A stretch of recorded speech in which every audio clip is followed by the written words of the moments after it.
शिवदास ने भंडारे की कुंजी अपनी बहू राम प्यारी के सामने फेंक कर अपनी बूढ़ी आंखों में आंसू भरकर कहा,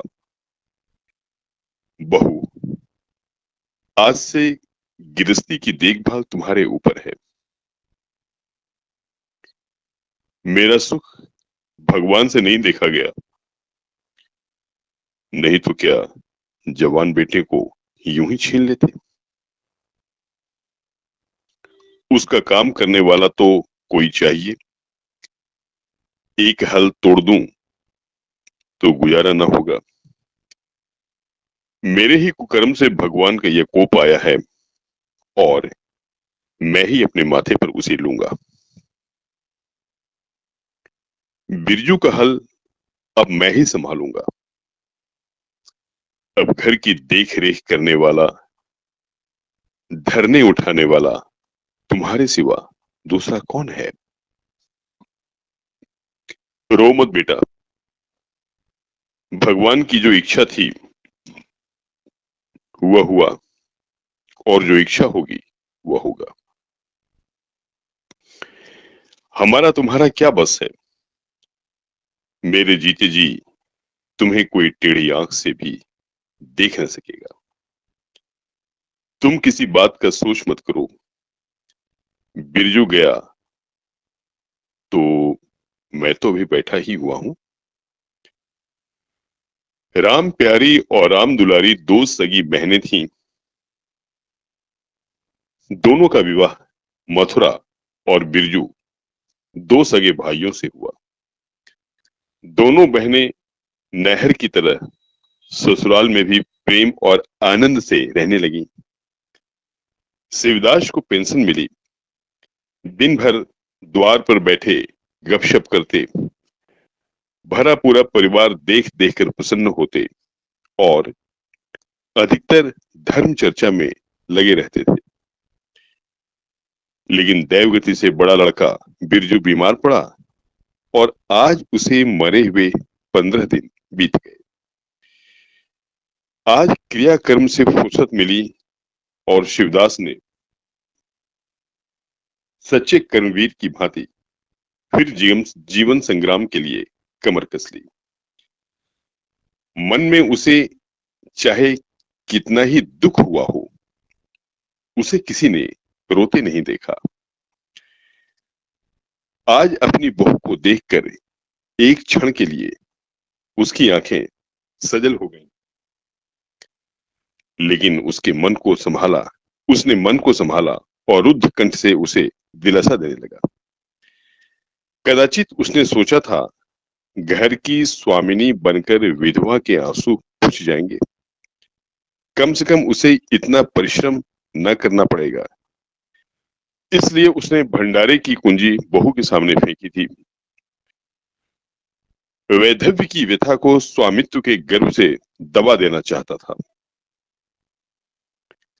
राम प्यारी ने पुलकित कंठ से कहा, यह कैसे हो सकता है दादा कि तुम मेहनत मजूरी करो और मैं मालकिन बनकर बैठूं। काम धंधे में लगी रहूंगी तो मन बहलता रहेगा। बैठे बैठे तो रोने के सिवा और कुछ न होगा। शिवदास ने समझाया, बेटा, दैवगति से तो किसी का बस नहीं।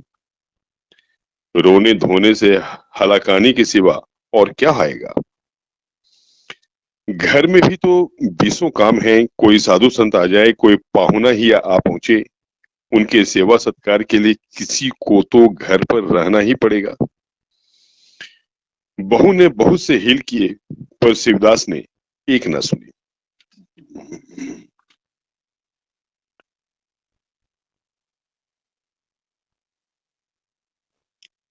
शिवदास के बाहर चले जाने पर राम प्यारी ने कुंजी उठाई तो उसे मन में अपूर्व गौरव और उत्तरदायित्व का अनुभव हुआ।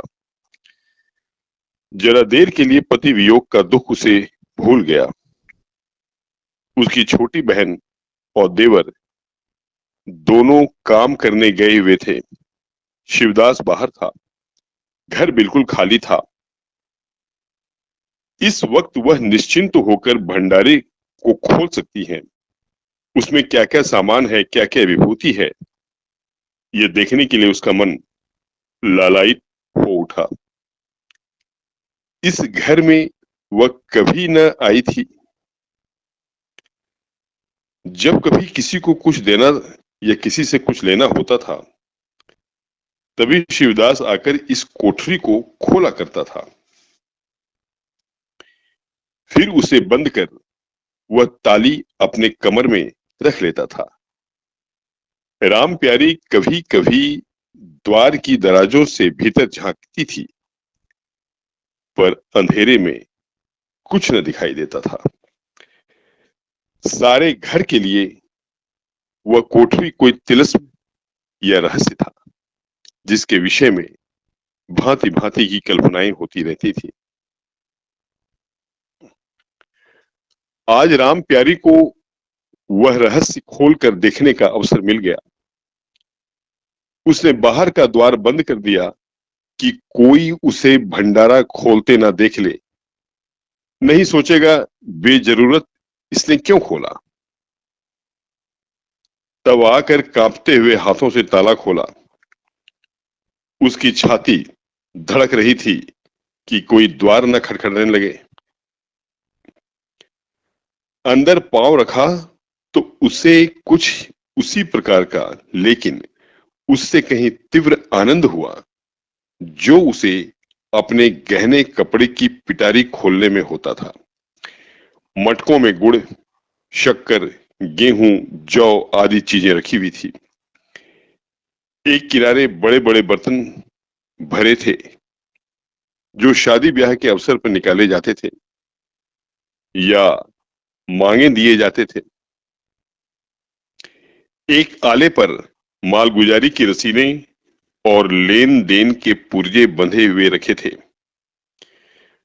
कोठरी में एक विभूति सी छाई थी, मानो लक्ष्मी अज्ञात रूप से यहाँ विराज रही हो। उस विभूति की छाया में राम प्यारी आधे घंटे तक बैठी अपनी आत्मा को तृप्त करती रही। प्रतिक्षण उसके हृदय पर ममत्व का नशा सा छाया जा रहा था।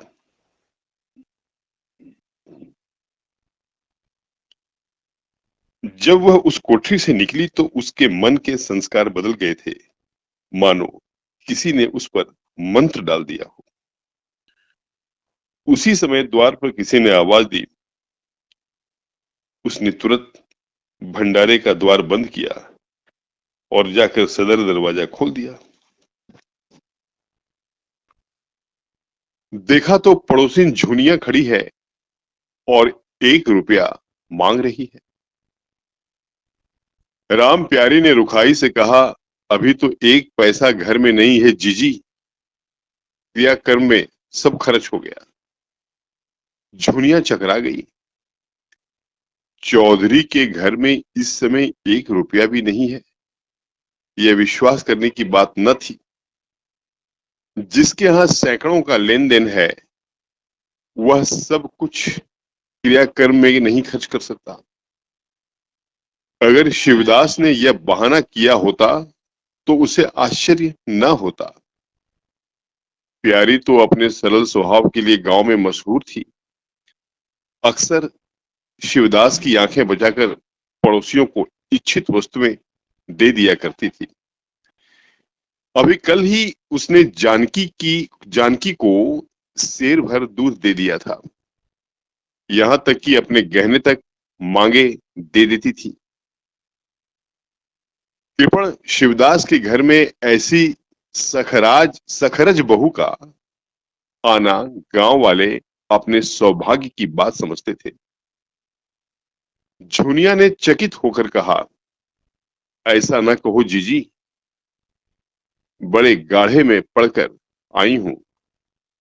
नहीं तुम जानती हो मेरी आदत ऐसी नहीं है।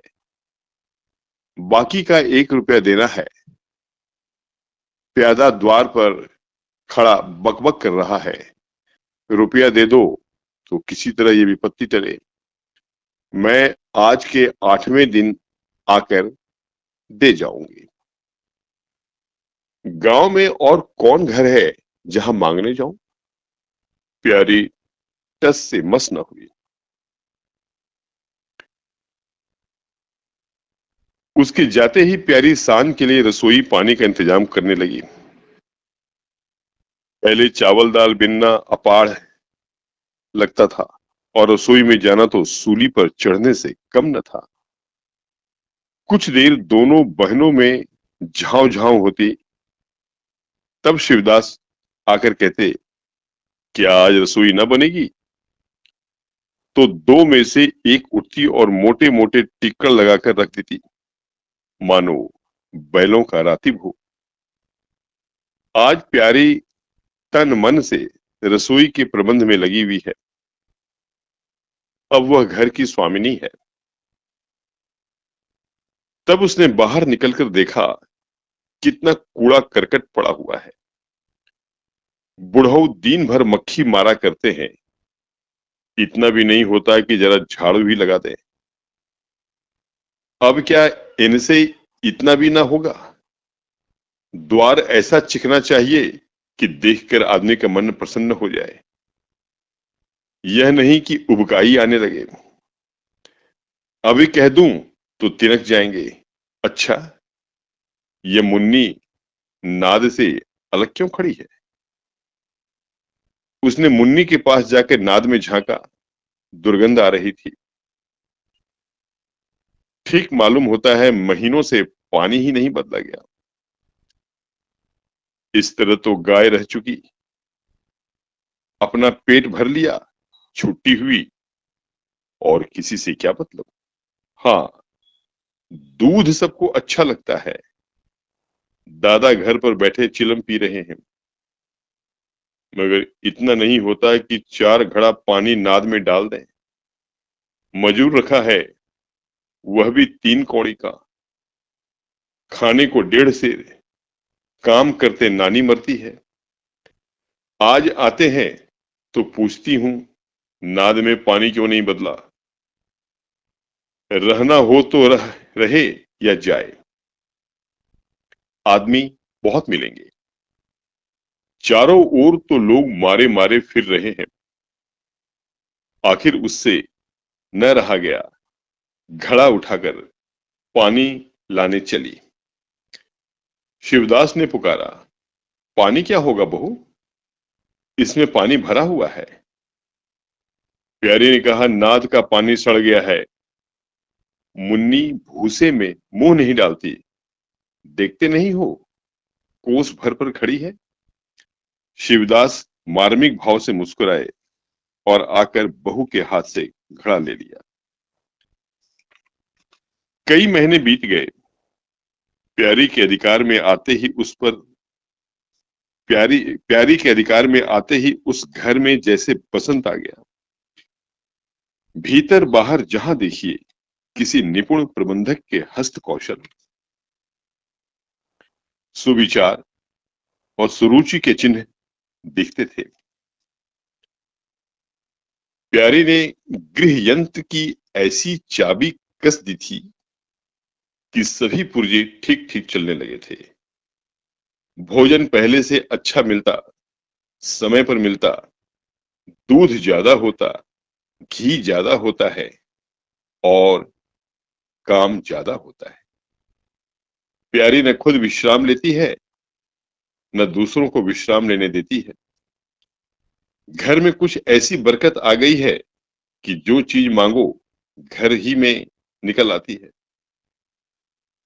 आदमी से लेकर जानवर तक सभी स्वस्थ दिखाई देते हैं। अब वह पहले किसी दशा नहीं है कि कोई चीथड़े लपेटे घूम रहा है, किसी को गहने की धुन सवार है। हाँ, अगर कोई रुग्ण और चिंतित तथा मलिन वेश में है तो वह प्यारी है, फिर भी सारा घर उससे जलता है। यहां तक कि बूढ़े शिवदास भी कभी कभी उसकी बदगोई करते हैं। किसी को पहर रात रहे उठना अच्छा नहीं लगता। मेहनत से सभी जी चुराते हैं, फिर भी यह सब मानते हैं कि प्यारी ना हो तो घर का काम न चले। और तो और दोनों बहनों में भी उतना अपनापन नहीं है। प्रातः काल का समय था। दुलारी ने हाथों के कड़े लाकर प्यारी के सामने पटक दिए और घुन्नाई हुई बोली, लेकर इसे भी भंडारे में बंद कर दे। प्यारी ने कड़े उठा लिए और कोमल स्वर में कहा, कह तो दिया, हाथ में रुपया आने दे, बनवा दूंगी। अभी ऐसा घिस नहीं गया है कि आज ही उतार कर फेंक दिया जाए। दुलारी लड़ने को तैयार होकर आई थी, बोली, तेरे हाथ में काहे को कभी रुपए आएंगे और काहे को कड़े बनेंगे। जोड़ जोड़ रखने में मजा आता है ना। प्यारी ने हंसकर कहा, जोड़ जोड़ रखती हूं तो तेरे ही लिए कि मेरा कोई और बैठा हुआ है, कि मैं सबसे ज्यादा खा पहन लेती हूं। मेरा अनंत कब का टूट पड़ा है। दुलारी, तुम न खाओ पहनो, जस तो पाती हो, जहां खाने पहनने के सिवा और क्या है। तुम्हारा हिसाब किताब नहीं जानती, मेरे कड़े आज बनने को भेज दो। प्यारी ने सरल विनोद के भाव से पूछा, रुपए ना हो तो कहां से लाऊं। दुलारी ने उद्दंडता के साथ कहा, मुझे इससे कोई मतलब नहीं, मैं तो कड़े चाहती हूं। इसी तरह घर के सब आदमी अपने अपने अवसर पर प्यारी को दो चार खोटी खरी सुना जाते थे और वह गरीब सब की धौंस हंसकर सहती थी। स्वामिनी का तो यह धर्म ही है कि सबकी धौंस सुन ले और करे वही जिसमें घर का कल्याण हो। स्वामित्व के कवच पर धौंस, ताने, धमकी किसी का असर न होता। उसकी स्वामिनी कल्पना इन आघातों से और भी स्वस्थ होती थी। वह गृहस्थी की संचालिका है। सभी अपने अपने दुख उसी के सामने रोते हैं और जो कुछ वह करती है वही होता है। इतना उसे प्रसन्न करने के लिए काफी था। गांव में प्यारी की सराहना होती थी। अभी उम्र ही क्या है, लेकिन सारे घर को संभाले हुए है। चाहती तो सगाई करके चैन से रहती, इस घर के पीछे अपने को मिटाई देती है। कभी किसी से हंसती बोलती भी नहीं, जैसे काया पलट हो गई। कई दिनों बाद दुलारी के कड़े बनकर आ गए। प्यारी खुद सुनार के घर दौड़ दौड़ गई। संध्या हो गई थी। दुलारी और मथुरा हार से लौटे। प्यारी ने नए कड़े दुलारी को दिए। दुलारी निहाल हो गई, चटपट कड़े पहने और दौड़ी हुई बनौठे में आकर मथुरा को दिखाने लगी। प्यारी बनौठे के द्वार पर छिपी खड़ी यह दृश्य देखने लगी। उसकी आंखें सजल हो गईं। दुलारी उससे कुल 3 ही साल तो छोटी है, पर दोनों में कितना अंतर है। उसकी आंखें मानो उस दृश्य पर जम गई। दाम्पत्य का वह सरल आनंद, उसका प्रेमालिंगन, उनकी मुग्ध मुद्रा प्यारी की टकटकी सी बंध गई। यहां तक कि दीपक के धुंधले प्रकाश में वे दोनों उसकी नजरों से गायब हो गए और अपने ही अतीत जीवन की एक लीला आंखों के सामने बार बार नए नए रूप में आने लगी। सहसा शिवदास ने पुकारा, बड़ी बहू, एक पैसा दो, तमाकू मंगवाऊं। प्यारी की समाधि टूट गई। आंसू पोंछती हुई भंडारे में पैसा लेने चली गई।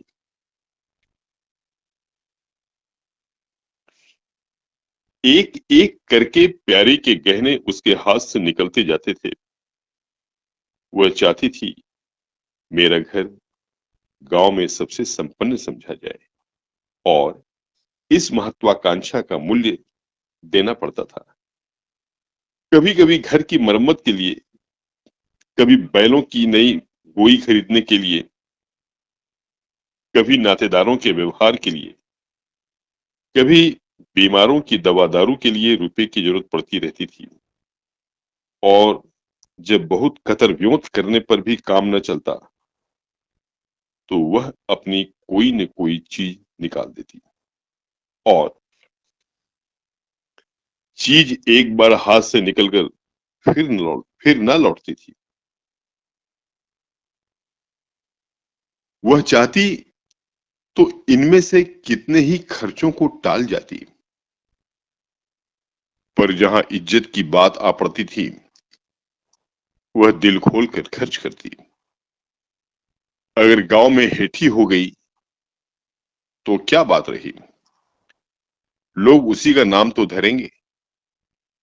दुलारी के पास भी गहने थे, दो एक चीजें मथुरा के पास भी थीं, लेकिन प्यारी उसकी चीजें न छूती। उनके खाने पहनने के दिन है, वे इस जंजाल में क्यों फंसे। दुलारी को लड़का हुआ तो प्यारी ने धूम से जन्मोत्सव मनाने का प्रस्ताव किया। शिवदास ने विरोध किया, क्या फायदा, जब भगवान की दया से सगाई ब्याह के दिन आएंगे तो धूमधाम कर लेना। प्यारी का हौसला से भरा दिल भला क्यों मानता। बोली, कैसी बात कहते हो दादा, पहलौठी लड़के के लिए भी धूमधाम ना हुआ तो कब होगा। मन तो नहीं मानता, फिर दुनिया क्या कहेगी। नाम बड़े, दर्शन छोटे। मैं तुमसे कुछ नहीं मांगती, अपना सारा सरंजाम कर लूंगी। गहनों के माथे जाएगी और क्या। शिवदास ने चिंतित होकर कहा, इस तरह एक दिन धागा भी न बचेगा।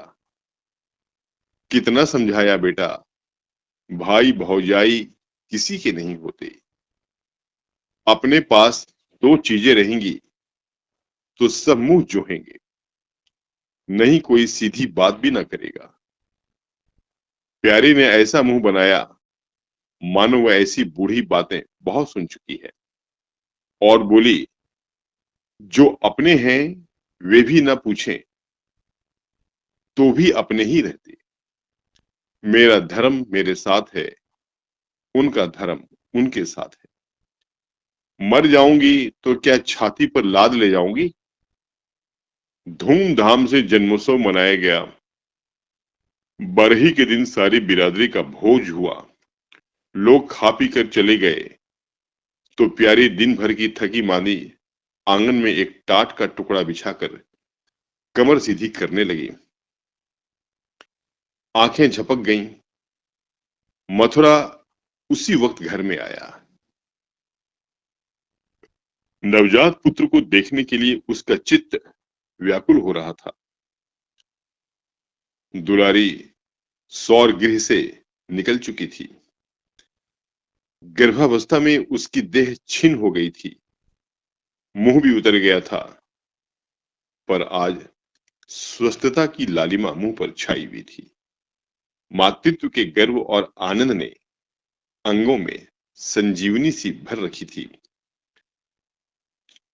सौर के संयम और पौष्टिक भोजन ने देह को चिकना कर दिया था।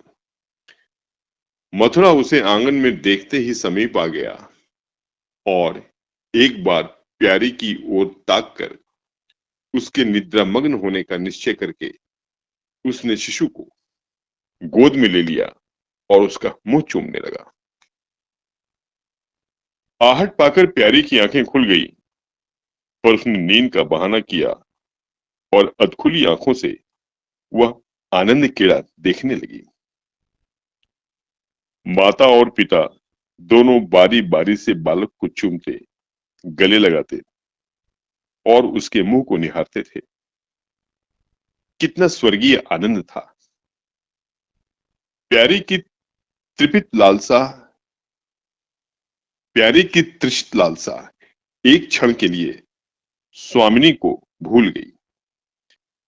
जैसे लगाम से मुखबद्ध, बोझा से लदा हुआ, हाँकने वाले की चाबुक से पीड़ित दौड़ते दौड़ते बेदम तुरंगे हिन हिनाने की आवाज सुनकर कनौतियां खड़ी कर लेता है, और परिस्थिति को भूलकर एक दबी हुई हिनहिनाहट से उसका जवाब देता है। कुछ वही दशा प्यारी की हुई। उसका मातृत्व जो पिंजरे में बंद मूक निश्चेष्ट पड़ा हुआ था, समीप से आने वाली मातृत्व की चहकार सुनकर जैसे जाग पड़ा और चिंताओं के उस पिंजरे से निकलने के लिए पंख फड़फड़ाने लगा। मथुरा ने कहा, यह मेरा लड़का है। दुलारी ने बालक को गोद में चिमटा कर कहा, हाँ, है क्यों नहीं? तुम्ही ने तो 9 महीने पेट में रखा है। सांसत तो मेरी हुई, बाप कहलाने के लिए तुम कूद पड़े। मथुरा, मेरा लड़का ना होता तो मेरी सूरत का क्यों होता? चेहरा मोहरा, रंग रूप सब मेरा हिस्सा है कि नहीं? दुलारी, इससे क्या होता है? बीज बनिए के घर से आता है, खेत किसान का होता है। उपज बनिए की नहीं होती है, किसान की होती है। मथुरा, बातों में तुमसे कोई न जीतेगा। मेरा लड़का बड़ा हो जाएगा तो मैं द्वार पर बैठकर मजे से हुक्का पिया करूंगा। दुलारी, मेरा लड़का पढ़े लिखेगा, कोई बड़ा हुद्दा पाएगा। तुम्हारी तरह दिन भर बैल के पीछे न चलेगा। मालकिन से कहना है कल एक पालना बनवा दे। मथुरा, अब बहुत सवेरे न उठा करना, छाती फाड़कर काम भी न करना। दुलारी, यह महारानी जीने देंगी? मथुरा, मुझे तो बेचारी पर दया आती है। उसके कौन बैठा हुआ है? हम ही लोगों के लिए तो मरती है। भैया होते तो अब तक 2-3 बच्चों की मां हो गई होती। प्यारी के कंठ से आंसुओं का ऐसा वेग उठा कि उसे रोकने में सारी देह कांप उठी। अपना वंचित जीवन उसे मरुस्थल सा लगा, जिसकी सूखी रेत पर वह हरा भरा बाग लगाने की निष्फल चेष्टा कर रही थी। सहसा शिवदास ने भीतर आकर कहा, बड़ी बहू क्या सो गई? बाजे वालों को अभी परोसा नहीं मिला है, क्या कह दूं?